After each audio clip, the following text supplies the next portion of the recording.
Hello everyone, welcome to very good academy. Very good একাডেমিতে তোমাদের সকলকে জানাই স্বাগত আর সকলকে জানাই গুড ইভিনিং। কেমন আছো তোমরা? আশা করি তোমরা প্রত্যেকেই ভালো আছো। আজ আমি তোমাদের জন্য আরও একটা গুরুত্বপূর্ণ প্র্যাকটিস সেট ক্লাস নিয়ে চলে এসেছি। এখানে তোমাদের জন্য বিভিন্ন প্রিভিয়াস ইয়ার্সের প্রশ্নও থাকবে, প্লাস নতুন কিছু প্রশ্ন থাকবে, আর কিছু স্পেশাল বই আছে, সেই বইগুলো থেকেও থাকবে। আশা করব তোমরা প্রত্যেকেই পুরো ক্লাসটি দেখবে।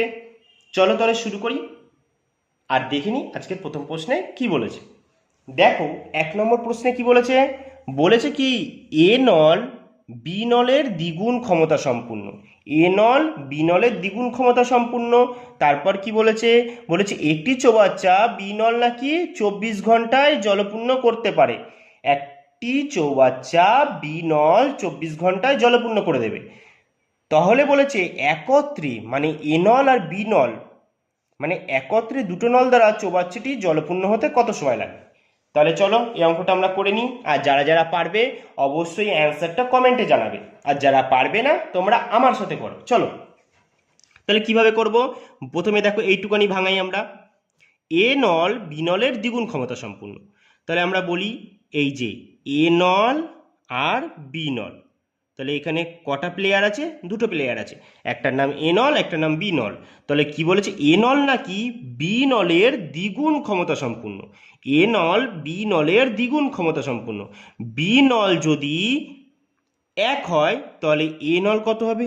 2, কারণ এদের বলে দিয়েছে তো দ্বিগুণ। দ্বিগুণ এ নল বি নলের দ্বিগুণ ক্ষমতা সম্পূর্ণ। ধরো বি নল যদি 1 লিটার জল ভরতে পারে, আর এ নল কত লিটার জল ভরছে? 2 লিটার জল ভরছে। আর সেটা কত ঘন্টায়? বি নল 1 ঘন্টায় ধরো 1 লিটার জল ভরে দিচ্ছে, আর এ নল 1 ঘন্টায় 2 লিটার জল ভরছে। আর আমাদের বলেছে কি একটি চৌবাচ্চা বি নল 24 ঘন্টায় জলপূর্ণ করতে পারে। এবার ভালো করে দেখো তো, বি বলছে নাকি একটি চৌবাচ্চা 24 ঘন্টায় জলপূর্ণ করে দিতে পারে, আর বি নল 1 ঘন্টায় কত লিটার জল ভরে? 1 লিটার জল ভরে। 24 ঘন্টায় কত লিটার জল ভরবে? 24 লিটার জল ভরবে। তাহলে এটাই বলতে পারি কি এটাই হচ্ছে মোট জল, মোট কাজ, বা মোট জল, বা মোট জল এতটা, এত লিটার জল আমাদের চৌবাচ্চায় নাকি ভরতে হবে, মানে এটাই আমাদের মোট কাজ। ঠিক আছে, তাহলে 24 লিটার এটাই কি? এটাই হচ্ছে আমাদের মোট কাজ। এবার বলেছে একত্রে দুটি নল দ্বারা চৌবাচ্চাটি জলপূর্ণ করতে কত সময় লাগবে। তাহলে এ নল আমি যদি ধরি 1 ঘন্টায় কত লিটার জল ভরে? 2 লিটার। প্লাস বি নল 1 ঘন্টায় কত লিটার জল ভরে? 1 লিটার। তারা যদি একসাথে কাজ করতো তাহলে 1 ঘন্টায় কত লিটার জল ভরতো? 3 লিটার। তাহলে বলে দিয়েছে কি আমাদের সময় বার করতে। যে কেন সময় বার করব? কারণ আমাদেরও প্রশ্নের শেষে বলেছে নাকি দুজন যখন একসাথে জলটা ভরবে তখন এই 24 লিটার জল কতক্ষণে ভরবে। তাহলে 24 সময় মানে কি? ভাগ করতে হবে। সময় মানে ভাগ করতে হবে। তাহলে সময় আমরা কি করব? এই টোটাল জলটাকে দুজনের জল ভরার ক্ষমতা দিয়ে ভাগ করে দেবো। তাহলে দুজনে যদি 1 ঘন্টায় জল ভরে 3 লিটার জল ভরতে পারে, তাহলে 24কে 3 দিয়ে ভাগ করব। দেখো 3 × 8 = 24। তাহলে কত ঘন্টা লাগবে? 8 ঘন্টা লাগবে। এটাই হয়ে গেল কি আমাদের অ্যান্সার। কোথায় আছে? অপশান সিতে আছে। এই যে, আশা করি বুঝেছো। বুঝতে পারলে খুবই ভালো, আর না পারলে তোমরা আমাকে কমেন্টে জানাবে, আমি আরও ভালো করে বুঝিয়ে দেবো। চলো তাহলে দেখিনি পরবর্তী অঙ্কে। দেখো 2 নম্বর অঙ্কে কি বলেছে? 2 নম্বর অঙ্কে বলেছে কি এক ব্যক্তি 200 কিমি দূরত্ব 12 ঘন্টায় অতিক্রম করলো।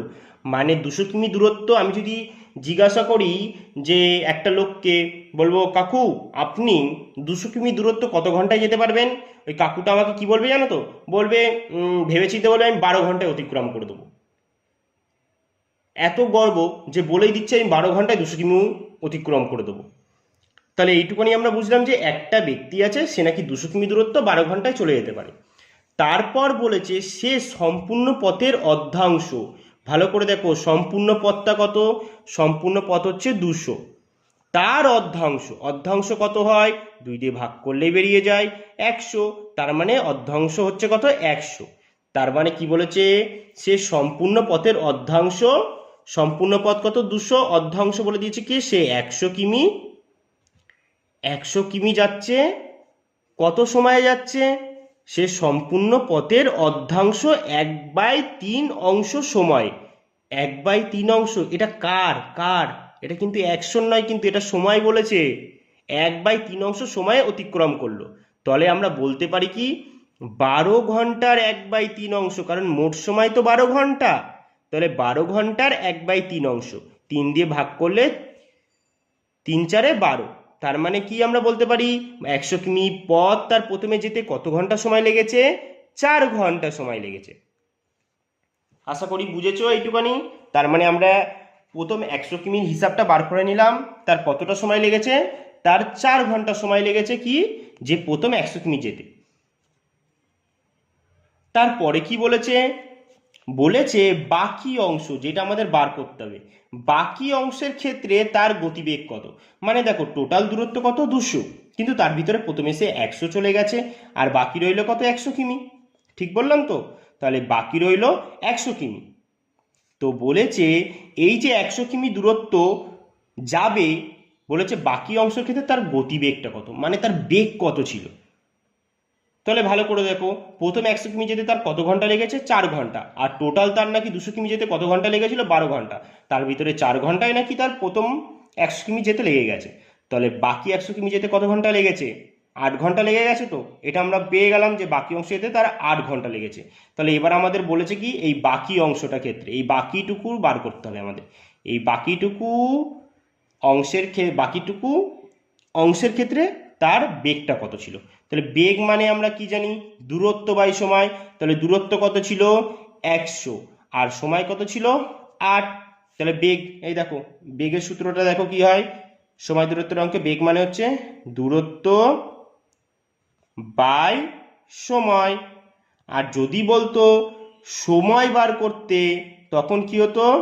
দূরত্ব বাই বেগ। আর যদি বলতো দূরত্ব বার করতে, তখন সূত্র হতো বেগ ইন্টু সময়। কেমন বুঝলে? দেখো তাহলে তাহলে কি বলেছে? 100/8। তাহলে এবার আমরা ভাগ করি, তাহলে আমরা বেগ পেয়ে যাবো। দেখো প্রথমে 4 দিয়ে ভাগ করি, 4×2 = 8, 4 দিয়ে ভাগ করলে 4×25 = 100। তাহলে 25কে 2 দিয়ে ভাগ করলে কত হয়? আমরা করে দেখি। 25কে 2 দিয়ে ভাগ করলে কত হয়? 12.5 হয় তো? চলো দেখে নিই। তাহলে কত হচ্ছে? 2 × 2, 5টা কি হবে? তলায় নেমে যাবে। তাহলে 2×2 = 4, থাকছে কত? 5 থেকে 4 বাদ দিলে 1। এবার একটা দশমিক দিয়ে কি করবো? একটা শূন্য নিয়ে নেবো। তারপর কি? 5×2 = 10। তাহলে আমাদের অ্যান্সার কত হয়ে গেল? 12.5। বেগ কত তার? 12.5। আশা করি বুঝেছো। চলো তাহলে এগিয়ে যাই পরবর্তী অঙ্কের দিকে। দেখো 3 নম্বর অঙ্কে কি বলেছে? বলেছে কি একটি নৌকা স্রোতের অনুকূলে 60 কিমি যায় নাকি 2 ঘন্টায়। সরি দাগ পড়ে গেল। তাহলে কি বলেছে? একটি নৌকা স্রোতের অনুকূলে 60 কিমি যায় ক ঘন্টায়? 2 ঘন্টায়। এবং স্রোতের প্রতিকূলে একই দূরত্ব, মানে এই 60 কিমি যাবে কি 5 ঘন্টায়। নদীর স্রোতের বেগ ঘন্টায় কত কিমি? নদীর স্রোতের বেগ ঘন্টায় কত কিমি? তাহলে কি বলেছে? বলেছে কি একটি নৌকা স্রোতের অনুকূলে। চলো তবে আমরা এখানে লিখে নিই আগে অনুকূল। অনুকূল আমি পুরো ভাঙিয়ে ভাঙিয়ে দেখাচ্ছি, হ্যাঁ। আর যারা পারবে অবশ্যই তোমরা কি করবে? একবার প্র্যাকটিস করে নাও। কোনো অসুবিধা আছে কি প্র্যাকটিস করতে? প্র্যাকটিস করে নাও একবার। আর যারা পারবে না তারা আমার সাথে করো, তারাও শিখে যাবে। তারাও একদিন তাদেরকেও আমি এই কথাটা বলবো যে তোমরাও একবার প্র্যাকটিস করে নাও। চলো তাহলে দেখে নাও। বলেছে অনুকূলে কি বলেছে? বলেছে 60 কিমি নাকি 2 ঘন্টায় যায়। তাহলে 60 কিমি, চলো আগে আমরা ঘন্টাটা লিখি। তাহলে 2 ঘন্টায় কত কিমি যাচ্ছে? 60 কিমি যাচ্ছে। আর প্রতিকূলে কি বলেছে? প্রতিকূলটা একবার লিখে নি চলো। প্রতিকূলে বলেছে নাকি, বলেছে একই দূরত্ব, মানে এই একই দূরত্ব এই 60 কিমি যাবে নাকি ক ঘন্টায়? এবার প্রতিকূলে 5 ঘন্টায় কি বলেছে? 60 কিমি যাচ্ছে। 60 কিমি যায়। আমরা কি করব? সবসময় দেখো আমরা আমাদের প্রথমে একটাই কাজ করব, বলেছে যেহেতু 2 ঘন্টায় 60 কিমি যাচ্ছে, আমরা 1 ঘন্টার হিসেবে বার করব। কেন দাদা 1 ঘন্টার হিসেবে বার করব? কারণ 1 ঘন্টায় যেটা যাবে সেটাই হচ্ছে সেই ব্যক্তির বেগ। 1 ঘন্টায় যেটা যায় বা 60 মিনিটে যেটা যায় সেটাই হচ্ছে ওই ব্যক্তির বেগ। তাহলে 2 ঘন্টায় যাচ্ছে কত? 60 কিমি। তাহলে 1 ঘন্টায় কত যায় চলো বার করি। 1 ঘন্টায় কত যায়?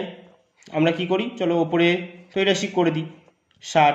আর যারা পারবে তো ভালো, তারা তো এরকম করবে। তাহলে 2 দিয়ে 30কে ভাগ 60কে ভাগ করে দেবে। তাহলে এবার চলো 60 ওপরে আছে, ওপরে একটা কী হবে, ওপরে চলে যাবে আর 2টা নিচে চলে আসবে। 2 দিয়ে 60কে ভাগ করলে 30 দুগুণি 60। তাহলে কত হচ্ছে? 1 ঘন্টায় শেষ কত কিমি যাচ্ছে? 30 কিমি যাচ্ছে। তাহলে 30 কিমি/ঘন্টা, এটা আমি বলতে পারি অনুকূলের বেগ, তাই বলতে পারি তো। তাহলে চলো এবার এখানে আমরা 5 ঘন্টায় বলেছে 60 কিমি যায়, তাহলে 1 ঘন্টায় কত যায় বার করে নিই। 60 যেটা আছে সেটা বসে যায়, এই একটা কি হয় ওপরে চলে যায় আর 5টা কি হয় নিচে চলে আসে। 5 × 12 = 60। তাহলে প্রতিকূলের বেগ কত পেয়ে গেলাম? 12 কিমি/ঘন্টা। এবার আমাদের কি বার করতে বলেছে? এবার আমাদের বার করতে বলেছে স্রোত। স্রোত বার করতে বলেছে, নদীর স্রোতের বেগ কত। তাহলে এটা আমরা খুব সহজেই বার করব। স্রোত বার করতে গেলে আমরা কি জানি, যে অনুকূল প্লাস প্রতিকূল বাই 2। অনুকূল প্লাস প্রতিকূল বাই 2, এটাই তো জানি আমরা। তাহলে এবার সব মানগুলো বসিয়ে দাও। দেখো অনুকূলের বেগ কত? 30, প্রতিকূলের বেগ কত? 12 বাই 2। তাহলে 30 আর 12 কত হচ্ছে? 42 বাই 2। তাহলে এবার কাটাকুটি করো। 2 দুগুণি 4, 2 অক্ষে 2। কিছু কি ভুল হলো নাকি? কিছু ভুল করলাম নাকি? দেখে নিতে একবার। হ্যাঁ হ্যাঁ হ্যাঁ, একটু ভুল হয়ে গেছে, তার জন্য আমায় ক্ষমা করে দিও তোমরা। একটু ভুল হয়ে গেছে। কি ভুল হয়ে গেছে দাদা? এই যে এই জায়গাটায় না মাইনাস হবে, এই জায়গাটায় মাইনাস হবে, আমি তাই বলছি। অ্যান্সারের দিকে তাকাচ্ছি, এদিকে দেখছি অ্যান্সার দেখাচ্ছে না, কি ব্যাপার। আমি তখনই বুঝলাম কিছু তো একটা ভুল লিখেছি। তো তার জন্য আমায় ক্ষমা করে দিও। এই জায়গাটায় আমি একটু ভুল করে দিয়েছি, যে স্রোত আমি ঠিক করে খেয়াল করিনি। জিনিসটা বলেছে নদীর স্রোতের বেগ। তোমাদেরও কিন্তু এরকম হতে পারে, বুঝলে? তোমাদেরও এরকম হতে পারে, তাই সব সময় ভালো করে বুঝবে তারপর করবে। আমি শুধু একটুখানি এদিক ওদিক চোখ গেছে, ব্যাস। আসল জিনিসটাই, এত সুন্দর অঙ্কটা হওয়ার পর আসল জিনিসটা একটু ভুল হয়ে গেছে, তো কোনো অসুবিধা নেই। তাহলে কি হবে? এটা মাইনাস হবে। হ্যাঁ, এটা কি হবে? এটা মাইনাস হবে। তাহলে আর একবার চলো এটা আমরা ছাড়িয়ে জায়গাটা বাদ দিই, আর একবার আমরা সাইডে করি। তাহলে আমরা কি জানি? স্রোত। স্রোত যখন বার করবে তখন আমরা কি জানি? অনুকূল মাইনাস প্রতিকূল বাই 2। তাহলে অনুকূলে কত? 30, প্রতিকূলে কত গেছে? প্রতিকূলে কত বেগ? কত? 12। অনুকূলের বেগ 30, প্রতিকূলের বেগ 12। তাহলে অনুকূল মাইনাস প্রতিকূল বাই 2। তাহলে এবার ভালো দেখো, 30 থেকে 12 বাদ দিলে কত থাকে বলো? 18 থাকে তো। আর তলায় 2, তাহলে 9 দুগুণি 18। তাহলে আমরা কি পেলাম? নদীর স্রোতের বেগ কত? 9 কিমি/ঘন্টা। এটাই হয়ে গেল কি আমাদের অ্যান্সার। অপশান কোথায় আছে? অপশান এতে আছে। আর আমি তোমাদের যেটা প্রথমে লিখেছিলাম এটা হচ্ছে কি নৌকা। যদি বলে নৌকার, যদি বলে কি বলে বেগ বার করতে বলে, তখন হয়ে যাবে কি অনুকূল প্লাস প্রতিকূল বাই 2। তাহলে বুঝেছো, এটা হচ্ছে নৌকার বেগ, যেটা আমি তোমাদের দেখিয়েছিলাম। তার জন্য আমাদের ভুল অ্যান্সার বেরিয়ে গেছিলো, কিন্তু পরে আমরা সেটাকে ঠিক করে নিই। আশা করি তোমরা বুঝেছো। চলো তবে এগিয়ে যাই পরবর্তী অঙ্কের দিকে। দেখো 4 নম্বর অঙ্কে কি বলেছে, খুব ইম্পর্টেন্ট কিন্তু অঙ্কটা, ভালো করে দেখবে এই অঙ্কটা, ঠিক আছে? গড়ের একটা অঙ্ক, খুব ভালো অঙ্ক। বলেছে কি 5 জন সদস্যের একটি দলে 40 এবং 32 বয়সে 2জন সদস্যের পরিবর্তে 2জন সদস্য এলে। মানে প্রথমে একটা দেখো, একটা 5 জন সদস্যের একটা দল ছিল, এই 5 জন সদস্যের একটা ক্লাব ছিল, ঠিক আছে? এটা 5 জন সদস্যের ক্লাব, নতুন নতুন তৈরি হয়েছে তো, তাই ক্লাবে বেশি লোক নেই, বুঝলে তো? বাট যেই 5 জন আছে, এই 5 জনই অনেক কষ্টে জোগাড় করা হয়েছে। কিন্তু সেই 5 জনের ভেতর দিয়ে কি করেছে? এই 5 জনের ভেতর দিয়ে কি বলেছে? বলেছে 5 জন সদস্যের একটি দলে 40 এবং 32 বয়সের দুজন সদস্য, মানে এই ভেতরে দুজন সদস্য আছে যাদের বয়স নাকি কি বলেছে, একজনের বয়স বলেছে 40 বছর আর আরেকজনের বয়স বলেছে কি প্লাস ধরো আমি 32 বছর, একজনের বয়স 40 বছর একজনের বয়স 32 বছর। এই দুজন সদস্যকে তাড়িয়ে দিয়েছে ক্লাব থেকে, বলেছে যা এখান দিয়ে যা, তোদের দরকার নেই, তোদের এর সাথে আমাদের পট খাচ্ছে না, তোদের দুজনকে রাখবো না, তোরা এখান দিয়ে যা। তাহলে যেই দুজনকে তাড়িয়ে দিয়েছে একজনের বয়স হচ্ছে 40 বছর আর একজনের হচ্ছে 32 বছর, তার মানে যারা বেরিয়ে গেছে তারা কত বছর বয়স, তাদের টোটাল বয়স যদি জিজ্ঞাসা করি কত বছর হবে, 40 আর 32-এ কত হয় বলো তোমরাই, 40 আর 32-এ কত হয়, হ্যাঁ 72 বছর হয়। তাহলে যারা বেরিয়ে গেছে তাদের বয়স কত, টোটাল 72, যারা বেরিয়ে গেছে তাদের বয়স কত 72, মানে একজনের 40 আর একজনের 32, 72 বছর বয়সের ধরো দুটো লোক বেরিয়ে গেছে, মানে তাদের টোটাল বয়সটা 72।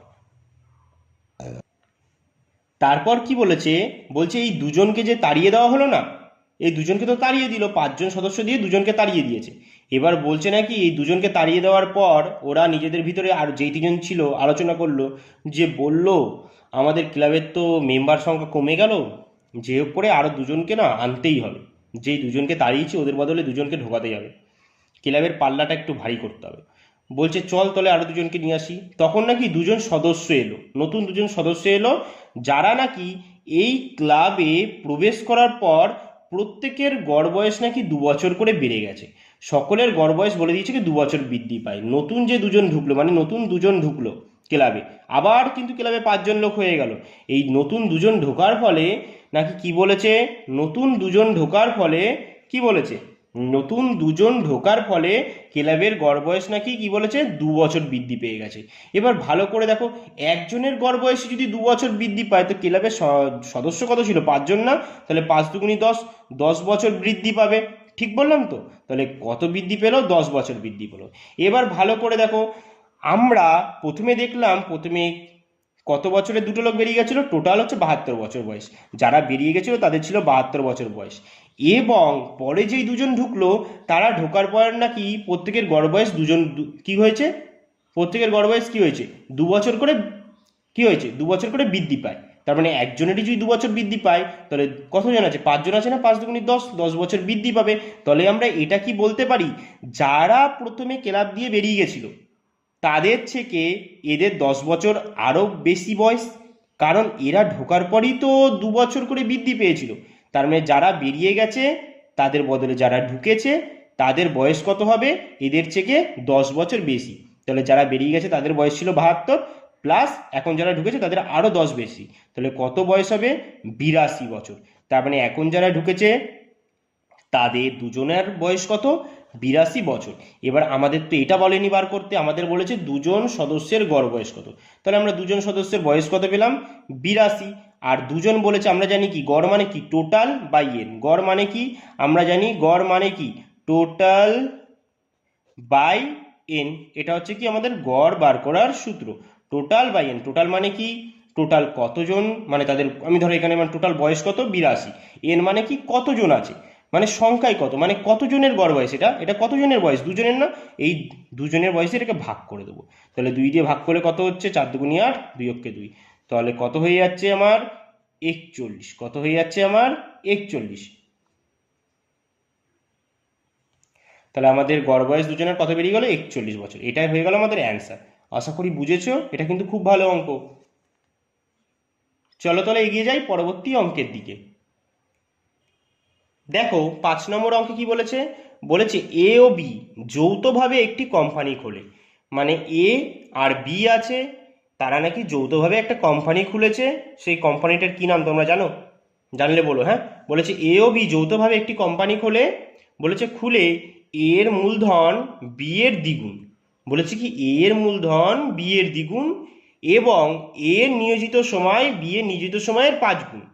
তাহলে বলেছে যখন বছর শেষ হলো তখন দেখা গেল নাকি বি 3000 টাকা পেয়েছে মোট লাভ্যাংশে। তাহলে বলেছে কি বি 3000 টাকা পেয়েছে, তাহলে আমাদের বার করতে বলেছে বি যদি 3000 টাকা পেয়ে থাকে তাহলে মোট কত তাদের লাভ হয়েছিল, বুঝলে? চলো তাহলে এটা বার করে নিই। তাহলে কি বলেছে প্রথমে, আমরা লিখে নিই এ লিখে নিই আর লিখে নিই এক জায়গায় বি, মানে দুজন প্লেয়ার আছে। এই অঙ্কটায় কজন প্লেয়ার আছে? দুজন প্লেয়ার আছে, একজনের নাম এ প্লেয়ার, একজনের নাম বি প্লেয়ার।